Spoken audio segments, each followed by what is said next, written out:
Hello, ladies and gentlemen of the internet. My name is Tanner Davis. I'm a business intelligence representative for the account management team here at Nudon, and today I'm going to teach you a little bit about Report Builder. For those of you who are unfamiliar, Report Builder is a report authoring program that is sort of designed for users who like the look and feel of Microsoft Office programs, and it will become readily apparent to you why I say that once we start building our own report. So when you design a report in Report Builder, you choose where the data comes from, which in our case is our JustWare database. I specify exactly which data to get and decide how to display that data, be that through a table, matrix, or even a chart or graph.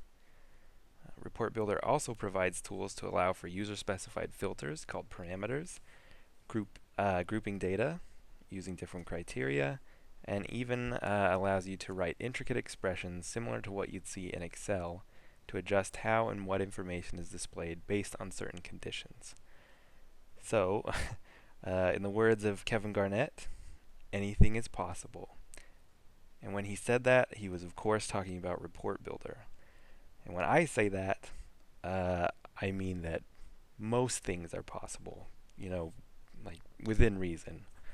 If you have any questions during the presentation, please feel free to ask in chat, where you will receive a swift and accurate answer from one of our brilliant question answerers.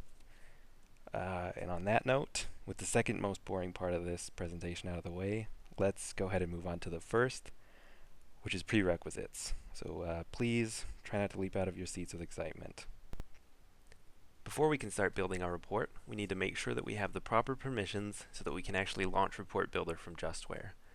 This first step is more than likely going to be handled by someone in your IT department, but now, when you go to your IT person and ask them to give you permission to Report Builder, and they ask you, well, how do I do that?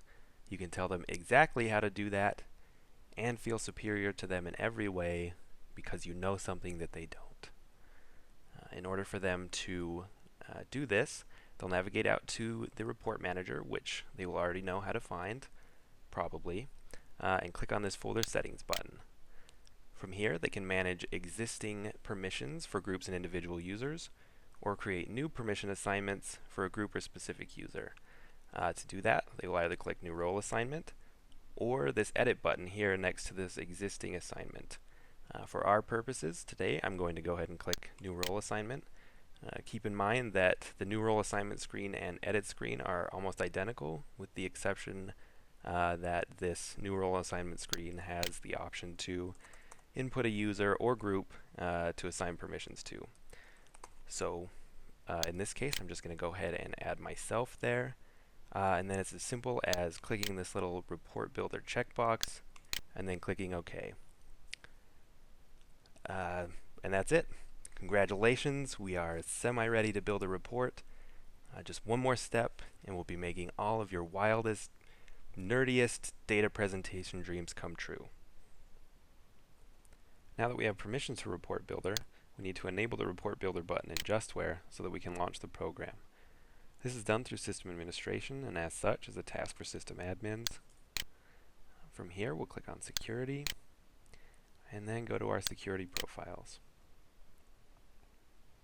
Here we'll choose the group that the Report Builder user belongs to. In this case, we'll just stick with Super. And come over here to our profile attributes, add a new row, choose Show Report Builder from the drop-down menu, type the word true into the value text box, and then save. At this point, you're probably asking yourself, why does Tanner already have a Report Builder attribute added? Did he not notice it was already there? And can I trust anything at all that he has to say? So to answer your first question and hopefully establish a little bit of trust between us, this is because after adding the Report Builder attribute row and saving, you'll more than likely need to restart JustWare in order to see its effects. So I've gone ahead and done that in advance to save us all from having to watch that wonderful spinning loading circle thing. So now that we've added that and restarted JustWare, we can finally launch Report Builder. To do this, you'll need to be on a screen that has reports listed off to the side, just like the case screen that I'm looking at now. As you can see, we've got reports listed here. There are two places that you can launch Report Builder from. Either the button that's directly above the reports that you have listed on the side here, or from the Reports tab in the top left corner of Justware. Notice that when I change back to a screen that does not have reports listed over here, my Reports tab is grayed out, and there isn't a Report Builder button listed here in my sidebar. Now, without further ado, we're ready to build a report. Okay, so there's actually going to be a bit more ado, because before we get started, I'd like to kind of give you an idea of what our finished product is going to look like. This report is a comprehensive list of all active cases in Justware, grouped by their case types. As you can see, I have the option to expand on each one of these unique case types to show the corresponding cases sorted by the date that they were entered into Justware. And that's pretty much it. If that seems extremely simple, that's because it is. And I'm going to show you exactly how easy it is to build a report just like this using Report Builder. So first things first, we're going to jump back to this case screen that we looked at before, because I know that it has a report section over here, meaning that I can launch Report Builder from here. I'm going to go ahead and click on that Report Builder button and wait for it to load.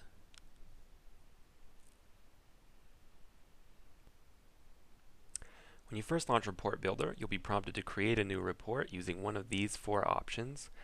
You'll also be given a couple different options for how you'd like to get started, including creating and saving a new data set and opening an existing report. Today, for creating our report, we'll be using the Table or Matrix wizard, which is a step-by-step guide for establishing a data source connection, which is our connection to Justware, building a query or data set for specifying exactly which pieces of information we'd like to see in our report, and, as I'm sure you've already guessed by now, creating a table or matrix to display that information. First step to creating our table or matrix is to specify how we'd like to get our data set. We have two options when doing so: choose an existing data set or create a new data set.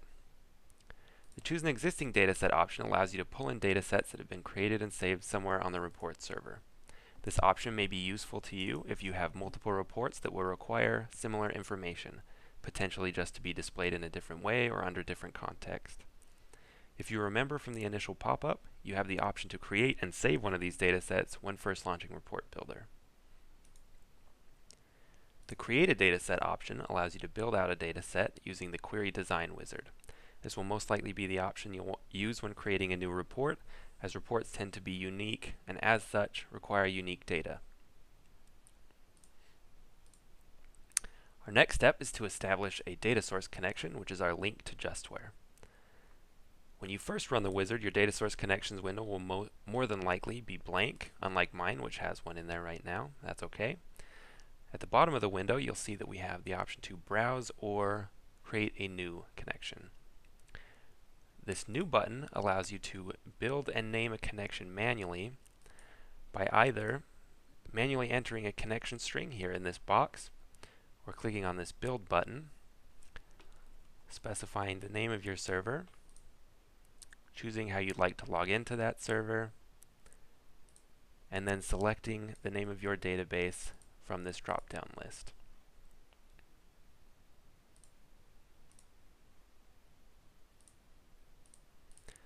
The second option, Browse, allows you to navigate to an already established data source on your report server.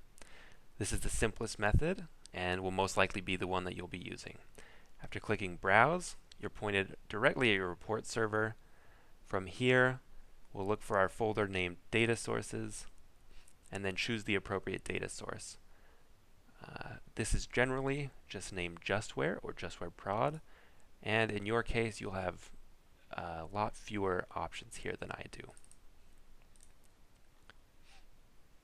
Once you've specified a connection, you can click this Test Connection button to assure that a connection can be established.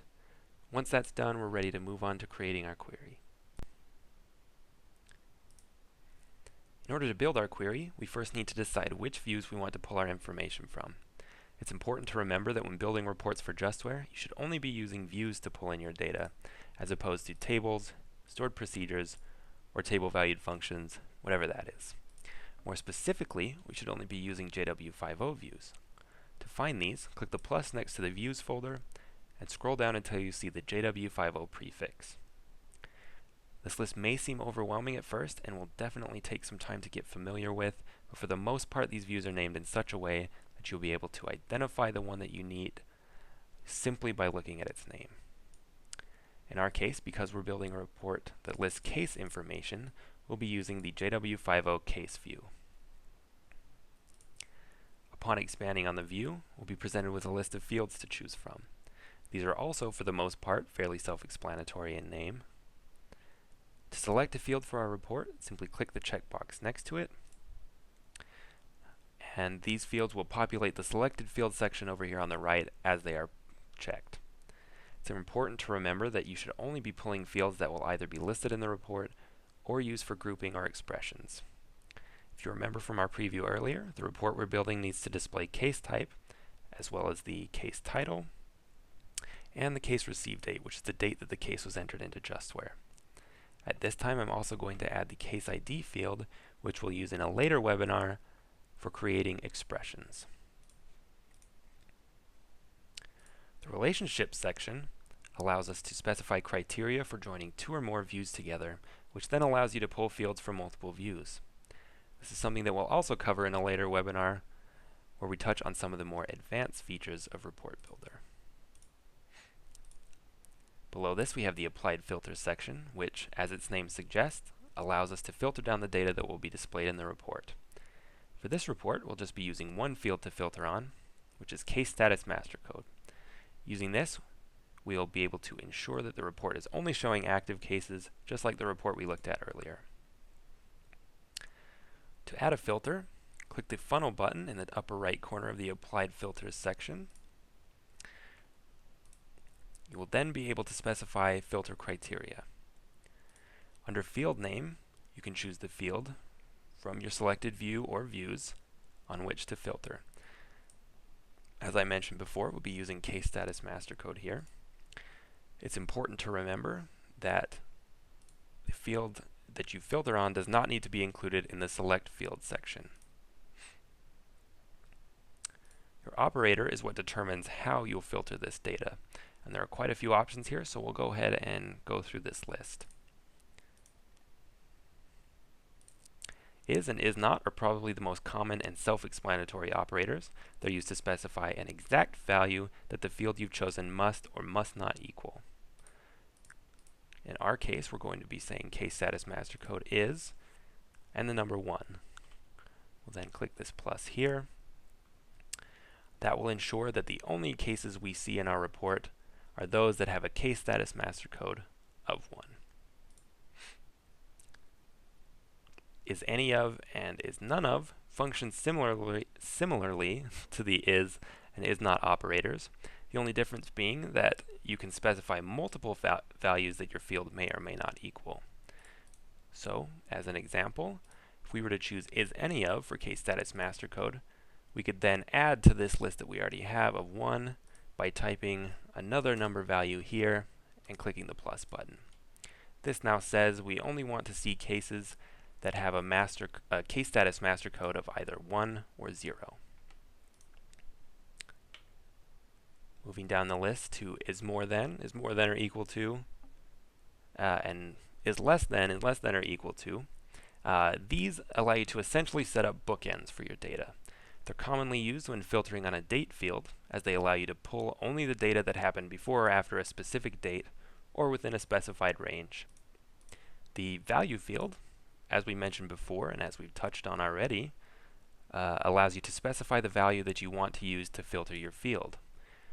In our case, we're going to switch us back to is and leave our value at 1, because again, we only want to see cases that have a Case Status Master Code of 1, meaning they're active.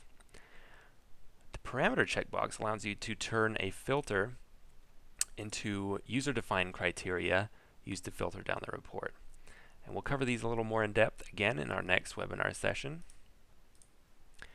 Now that we've built our query, we're ready to move on to arranging our fields.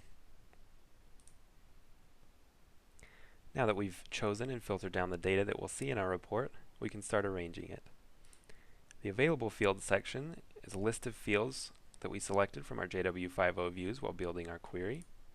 The row and column group sections allow us to sort of squish our data into groups based on the unique values of the field that you choose to group on.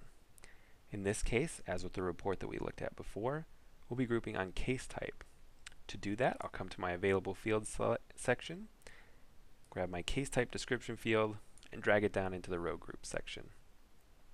This ensures that each case that's returned by our query will be sectioned off into a group based on its particular case type.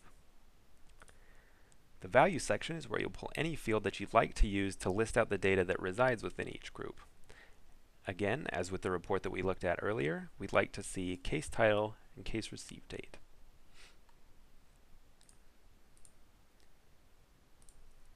Now we're ready to choose a layout for our report.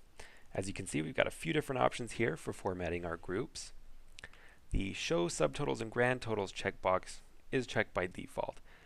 This may not seem useful to us because we aren't counting or summing any numbers, but in this case it's actually a necessary option for allowing us to break out the data we're displaying. As you can see, if I uncheck that box, it squishes everything together and makes it not very appealing to look at.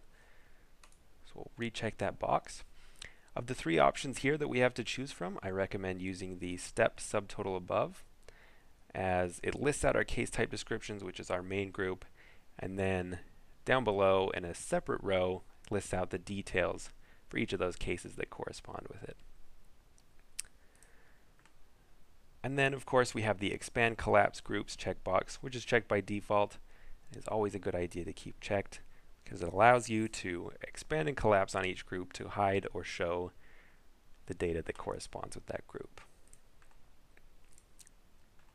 Next, we can choose a style, which is obviously the most important part of any report. And you just have a plethora of options here that just all look fantastic. We're just going to stick with ocean this time because I think that looks probably the best. I'll go ahead and click Finish now. And there we have it. There's our table. Now we can run the report to see what it's going to look like when it's actually generated with actual data. To do that, let's go ahead and click the Run button up here in the top left corner. As you can see, we now have a group for each of the unique case type values that were returned by our query. And we can expand on that to look at the case title and case receive date, which were the fields that we pulled into the values section when arranging our fields for each corresponding case.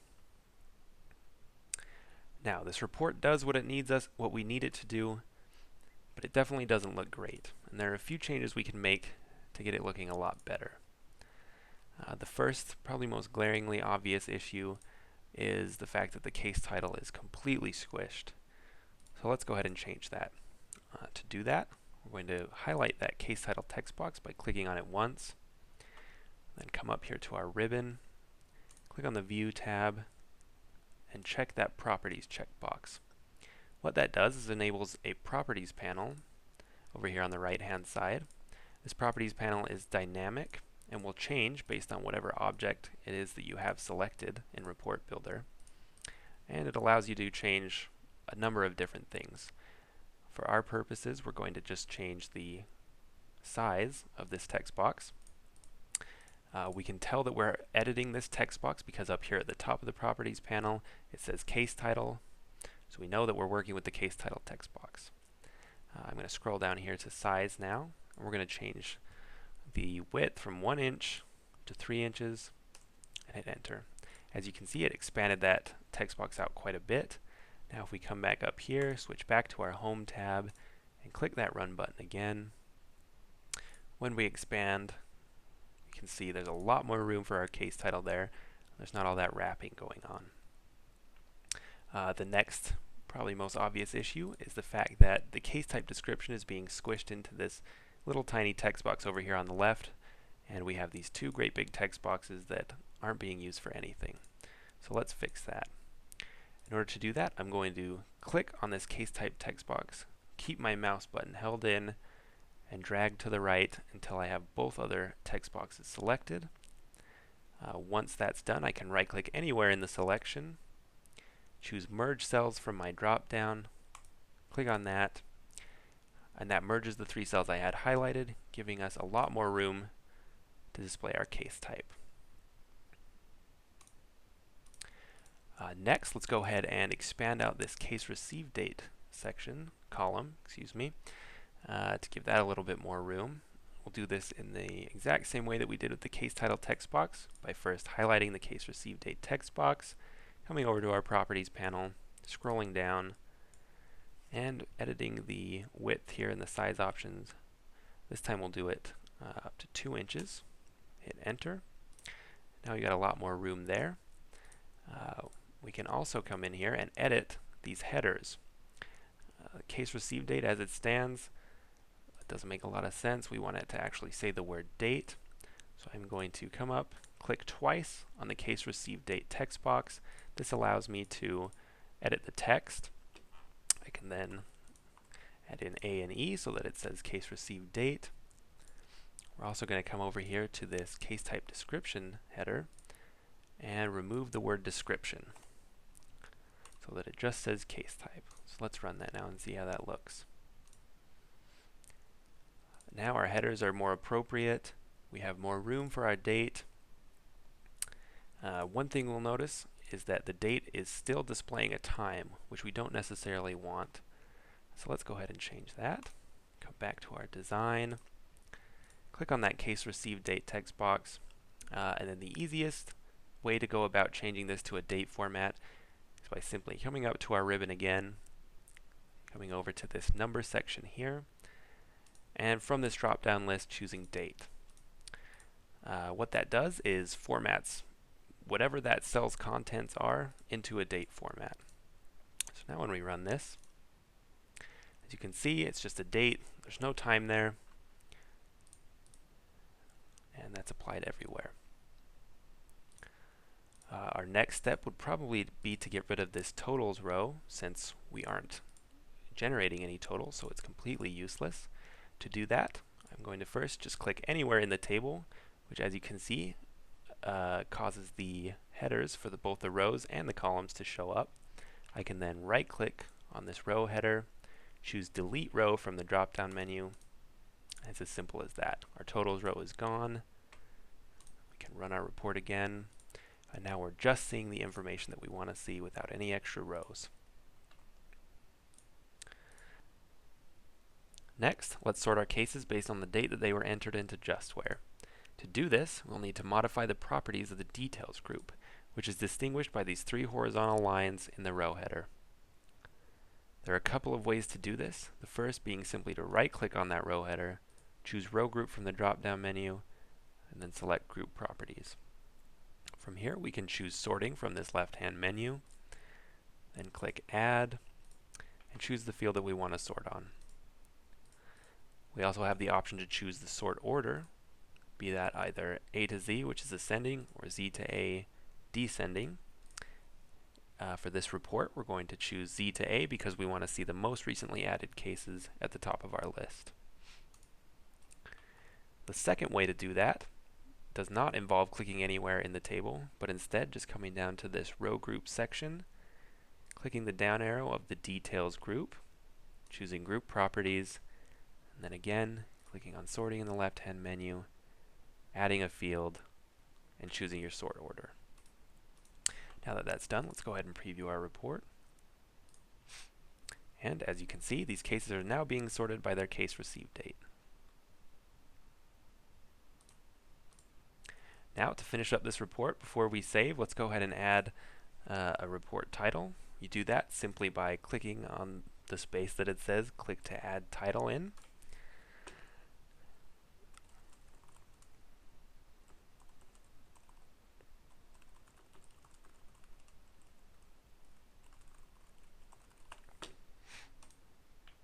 And it's as simple as that. Now we run the report. We have our case title there. And we see all the information that we'd like to see. This report's doing exactly what it's supposed to, and we're ready to save. In order to save to the report server, you're going to come up here to this globe button, click on that, and choose Save As, or Save if you haven't yet saved it. Once you click that, it will point you right at your report server. You can then choose the folder in which you'd like to save this. It's more than likely that you'll only have 1 or 2 folders to choose from as opposed to the 85 folders that I have here. So we're going to go ahead and just choose Germ Zone 510. In your case, you'd probably just choose the folder that said Justware. You'll then navigate to the corresponding folder that you'd like to put it in. In most cases, for custom reports, you're going to be saving in the System folder and then probably creating a new folder here to save all of your custom reports into. I've gone ahead and created one already called Training, so I'm going to open that up, name my report, and I'm going to name it something descriptive that lets us know what what the report does and isn't biased in any way.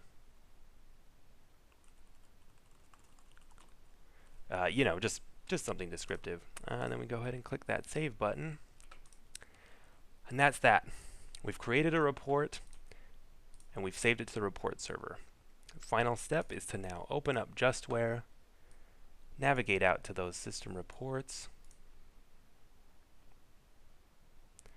From here we can open up System, which is already open by default, then open that training folder where we saved it at, click on the report that we created, and there we have it. A report that we've made can now be generated inside Justware.